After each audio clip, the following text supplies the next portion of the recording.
आइए सुनते हैं आज की वीडियो में एक फौजी और आमिल की पुरस्कार कहानी। ये उन दिनों की बात है जब मैं फौज में शामिल था। के क़याम में आने के बाद मेरी पोस्टिंग मानसहरा के एक इलाके में हो गई। इस इलाके में ज़्यादातर जंगलात और पहाड़ी इलाके थे। इस इलाके में मेरा ज़्यादा दिल नहीं लगता था, इसलिए मैं ड्यूटी के बाद इलाके में इधर उधर घूमता रहता था। कभी कभी जंगलात की तरफ निकल जाता, फिर भी उदासी कम ना होती थी। मैं अपनी माँ की अकलौती औलाद था, जबकि मेरे वालिद का इंतकाल उस वक्त हुआ जब मेरी उम्र सिर्फ 8 माह थी। मेरे अब्बा जी एक किसान थे। उनकी थोड़ी सी ज़मीन थी, लेकिन अम्मा जान ने गाय भैंस और बकरियां पाल रखी थी, इसलिए अच्छा गुजारा हो जाता था। एक रात अब्बा जान खेतों में पानी लगाने के लिए गए तो उनको वहां सांप ने डस लिया। घर आने तक उनकी हालत खराब हो गई और दोपहर तक वो हकीम साहब के इलाज और सांप के कांटे के दम दरूद के बावजूद वो मुझे और अम्मा को अकेला छोड़कर इस दुनिया से चले गए। अम्मा पर तो दुख का पहाड़ टूट पड़ा। उस वक्त उनकी उम्र सिर्फ 21 साल थी और मेरे वालिद उनसे 2 साल ही बड़े थे। उस जमाने में वैसे भी शादियां बहुत कम उम्री में कर दी जाती थी, इसलिए अम्मा भी कम उम्री में ब्याह कर कम उम्री में ही बेवा हो गई। कम उम्र तो वो थी, उस पर बेपनाह हसीन भी। मैके में माँ बाप अल्लाह ताला को प्यारे हो गए थे। सिर्फ उनकी बड़ी बहन थी जिनकी शादी हो चुकी थी। उनके 2 बेटे थे। इस मुसीबत में खाला ने किसी हद तक हमारा ख्याल रखा, लेकिन फिर अम्मा ने खुद ही कमर कस ली। उनके हुस्न और कम उम्री के सबब उनके लिए कई रिश्ते आए, लेकिन उन्होंने सिर्फ मेरी खातिर और अब्बा जान की मोहब्बत में दूसरी शादी के बारे में सोचा भी नहीं। यूं वक्त गुजरता गया और मैंने गांव के स्कूल से मैट्रिक का इम्तिहान पास कर लिया।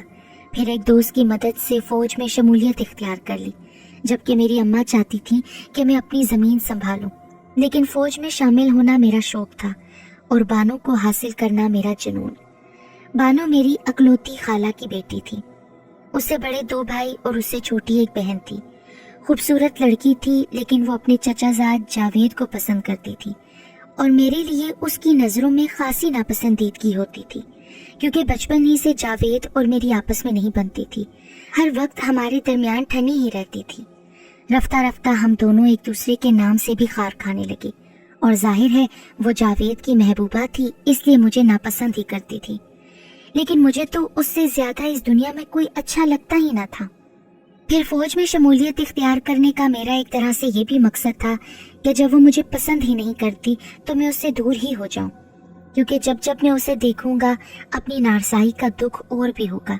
लेकिन यहाँ भी आकर उसकी यादें टीसे बनकर कभी कभी दिल में जाग उठती थी, इसीलिए घर भी कम ही जाता, लेकिन पैसे बाकायदगी से अम्मा को भेजता था। यहाँ पर भी जब उसकी याद सताती तो ड्यूटी से फारिग होकर जंगल में निकल जाता। कभी कभी मेरे पास बिस्किट के पैकेट और पानी की बोतल होती थी, तो काफी वक्त में जंगल में गुजार के आता था।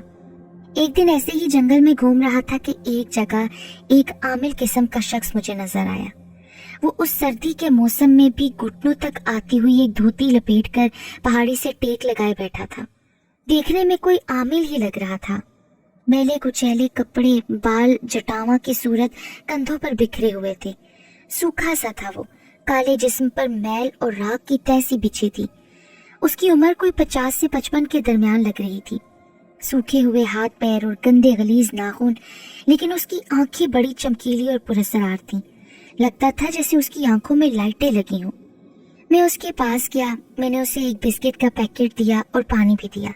हालांकि वो मुझे मना करता रहा, लेकिन मैंने जबरदस्ती उसे ये चीजें खिला दी। यहीं से मेरी और उसकी दोस्ती का आगाज हुआ। वो आमिल कुछ अरसे के लिए जंगलों में जाप और तपस्या करने आया था।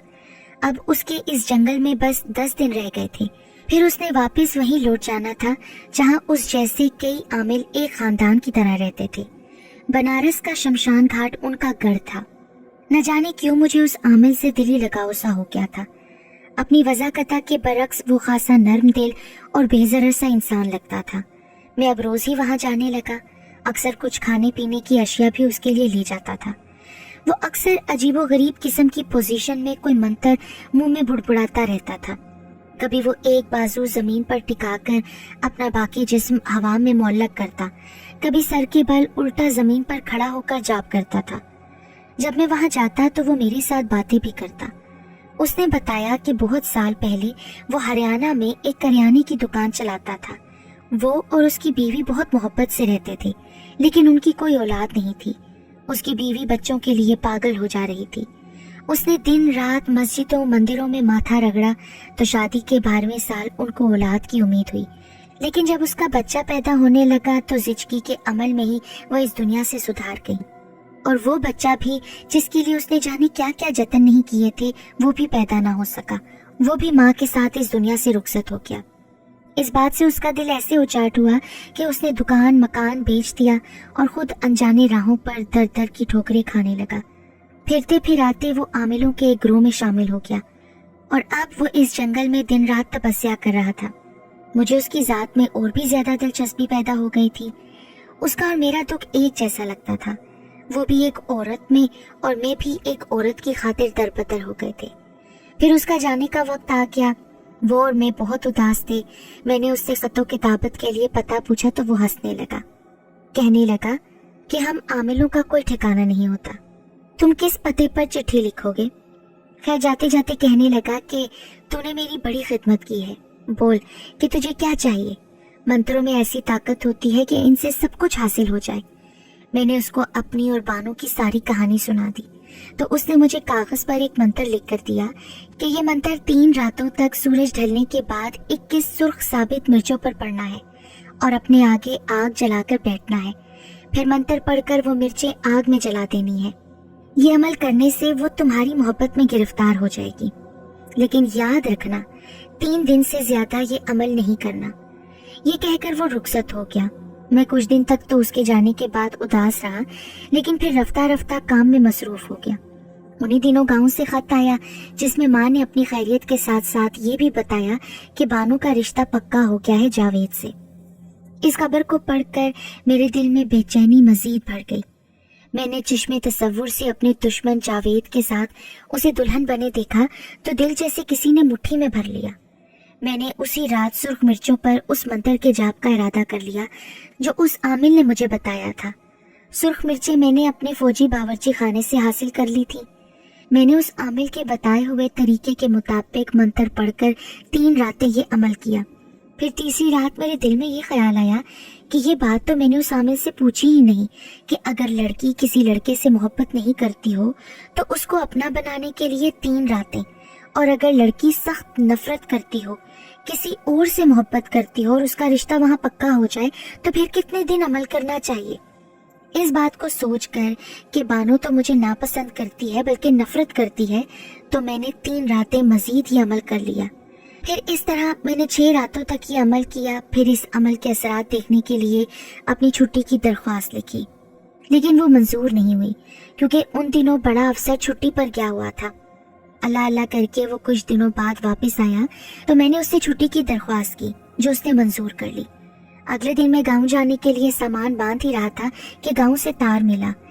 अम्मा ने लिखा था कि बानो अल्लाह को प्यारी हो गई है। भागम भाग गांव पहुंचा। बानो के घर वाले उसकी अचानक मौत पर बहुत सदमे में थे। मेरी अम्मा भी बहुत रो रही थी और मेरे दिल की हालत भी बहुत खराब थी। जब रात में हम अपने घर आए तो मैंने अम्मा से उसकी मौत की वजह पूछी तो अम्मा ने अजीब बात बताई। उन्होंने बताया कि अपनी मौत से कुछ दिन पहले बानो बड़ी अजीब सी बातें करने लगी थी। वो बार बार हमारे घर आती और मुझसे पूछती कि खाला तेरा बेटा कब वापस आएगा, आखिर फौज वाले उसको छुट्टी क्यों नहीं देते। वो बड़ी बेचैन लगती थी, तेरी तस्वीर के सामने बार बार जाकर खड़ी हो जाती थी। फिर वो बीमार पड़ गई। किसी दवा किसी दम दरूद से उसको आराम नहीं आया। बिस्तर पर पड़ी तड़पती रहती, कहती मेरे जिस्म में आग लग रही है, मेरे जिस्म में मिर्चें भर रही हैं। फिर आखिरी दिन जब उसकी मौत हुई तो उसकी सांसों से जलती हुई मिर्चों की सचमुच में बू आ रही थी। फिर उकड़ती सांसों में उसको खून की उल्टी हुई तो उस उल्टी में जली हुई मिर्चों का ढेर था। अम्मा तो ना जाने क्या क्या बोलती रहीं, लेकिन मेरे दिल की हालत अजीब थी कि कैसे मेरे हाथों मेरी मोहब्बत दुनिया से चली गई। मैं आज भी बानो की मौत के गम से नहीं निकल पाया हूँ। एहसास नदामत मेरे दिल को कचोके लगाता रहता है कि अव्वल तो आमिल की बातों पर आकर मैं वो अमल ही ना करता, और अगर करता तो फिर आमिल के कहने के मुताबिक सिर्फ 3 दिन तक करता। खैर मोहब्बत में मैं इतना खुद गर्ज हो गया था کہ اس کو پانے کے لیے میں کچھ بھی کرنے کو تیار تھا۔ بانو کو پانے کی ہرس اور ہوس میں اتنا پاگل ہو چکا تھا کہ عامل کے منع کرنے کے باوجود 3 دن کے عمل کو 6 دن تک کیا، اور پھر اس کا بھیانک انجام بانو کی موت کی صورت میں مجھے بھگتنا پڑا۔